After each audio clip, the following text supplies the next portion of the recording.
haunted house. Lynn and Jeffrey stood outside the gloomy old house which the neighborhood kids had always called the haunted house. "Let's just take one fast look," said Jeffrey. They stepped onto the porch and tried the doorknob. Suddenly, the door opened.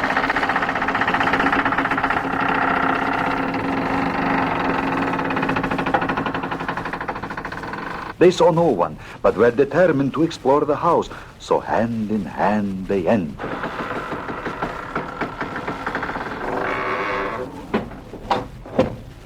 Suddenly, through the gloom of the hallway, they saw a tall, thin man wearing a long black cape, walking, almost floating, toward them.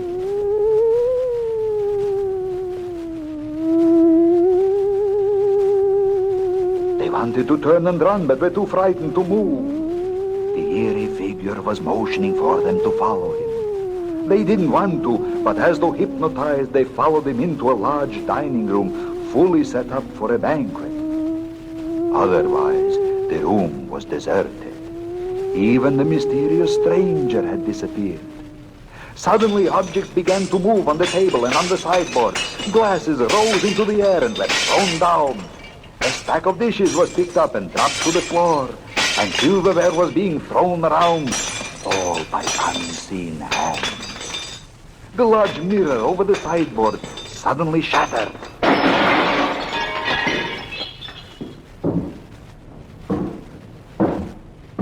From outside the room, they heard footsteps coming down the stairs. Terrified now, Lynn and Jeffrey ran out into the hall to get away, but there was nothing out there.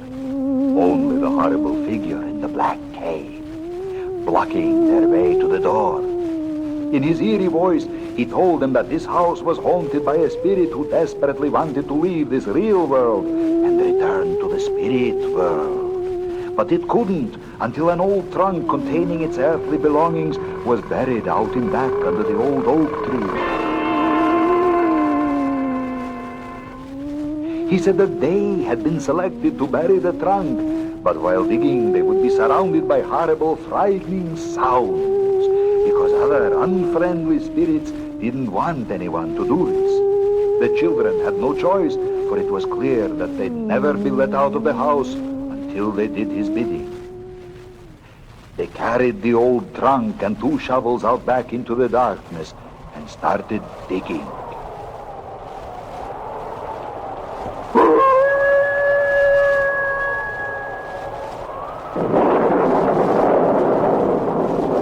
The noises, the visions, the winds were fearsome.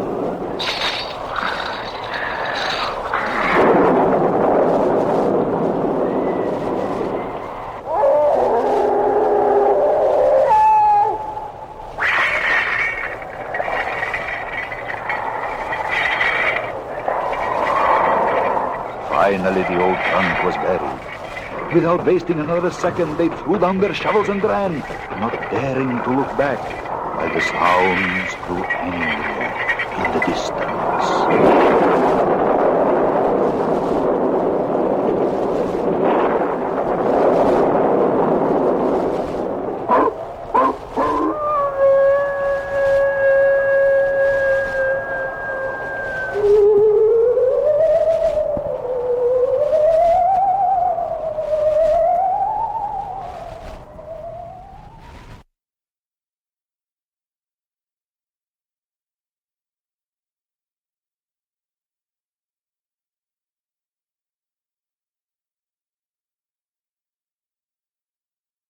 The Ghost in the Attic.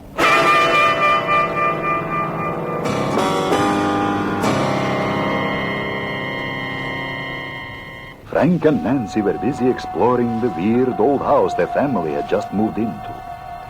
Tucked into the back of an old book was an old drawing, folded so long ago it was cracking at the creases.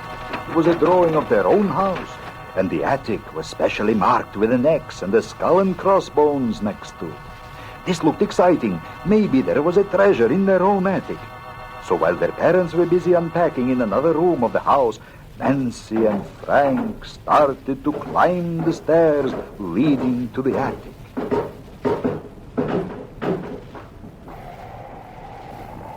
nearing the top. They felt an icy wind blowing against them, as if warning them against climbing further.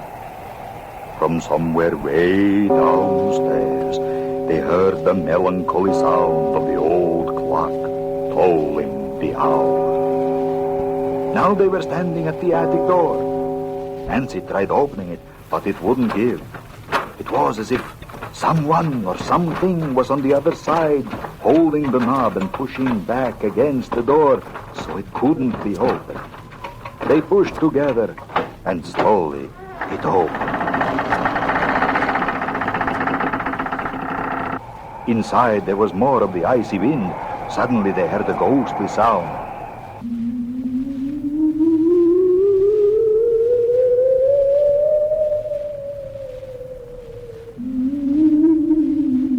Never mind, said Nancy. We've got to look for the treasure. They saw that the X mark on the drawing showed a space on the other side of the attic. It was a blank wall. They went over and ran their hands along it. Suddenly, from behind the wall, they felt and heard a knocking.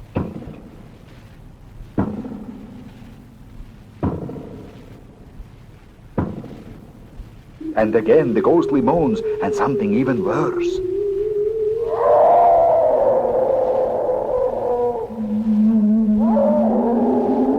Let's get out of here, said Frank. But Nancy reminded him they'd always dreamed of finding a treasure someday.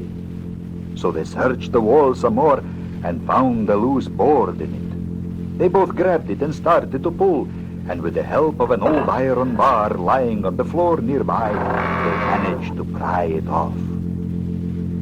Inside was a shallow space where they could just make out something hanging on a nail. It was an old uniform coat. Next to it was an old portrait of a man in uniform. They reached in to lift them out. As their hands touched the coat and portrait, the room suddenly became very dark, and there was a huge clap of thunder with lightning and horrible sounds.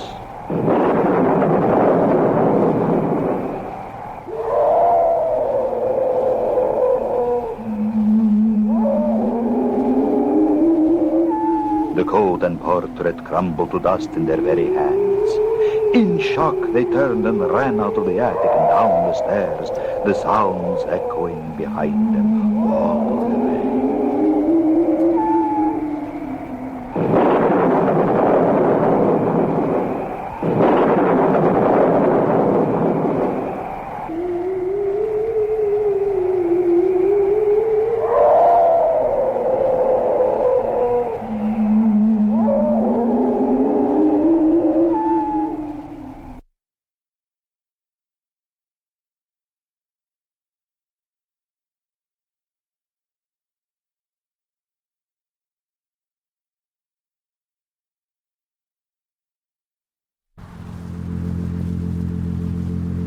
Sounds of the unknown.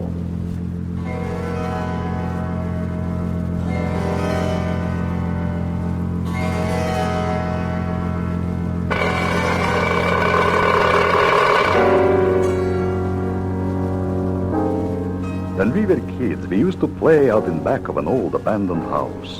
One day we discovered an open basement window hidden behind some thick bushes. We'd always wanted to explore the old house, so we decided to climb down into the basement. It was pretty dark down there. Someone found a little stub of candle. When we got it lit, we could see a trap door set in the basement floor.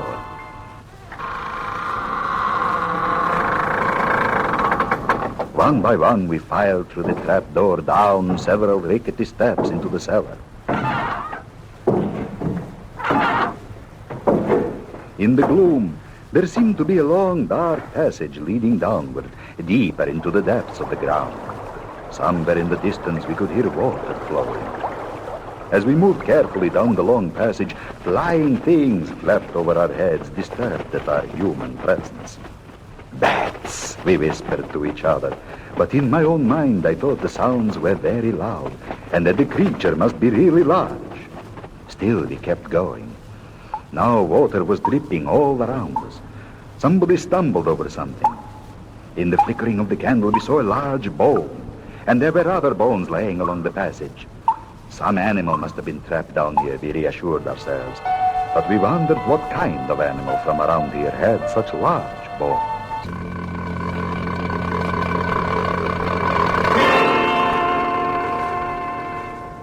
I, for one, could hear my heart thumping in my ears, but none of us wanted to admit yet that there was something scary and threatening about this underground cellar.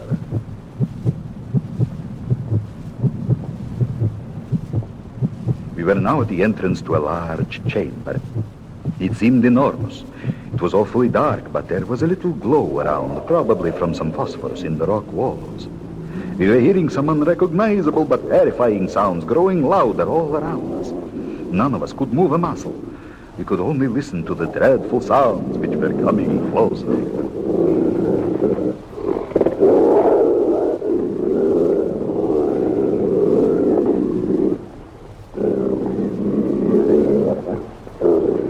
Someone, I don't remember who, yelled, "Let's get out of here fast!"